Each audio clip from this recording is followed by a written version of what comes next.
আওয়ামী লীগের সাধারণ সম্পাদক ওবায়দুল কাদের বলেছেন, বেনজির ও আজিজ আওয়ামী লীগের কেউ নন। তাদের দুর্নীতির বিচার করার সৎ সাহস সরকারের রয়েছে।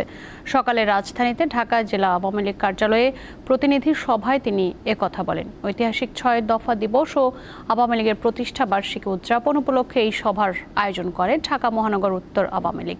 এ সময় দলীয় নেতাকর্মীদের শৃঙ্খলা মেনে চলার ওপর গুরুত্ব আরোপ করেন ওবায়দুল কাদের। বলেন, নিজের দুর্বলতার খবর শত্রু জানলে নিজেদেরই সবচেয়ে বেশি ক্ষতি হবে।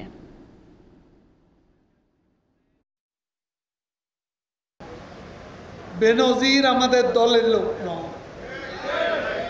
সিনিয়রিটি মেধা নিয়ে সে আইজিপি হয়েছে। আজিজও আমাদের দলের লোক নয়। সেনাপ্রধান হয়েছে তার যোগ্যতায়, আমরা তাদের বানাইনি।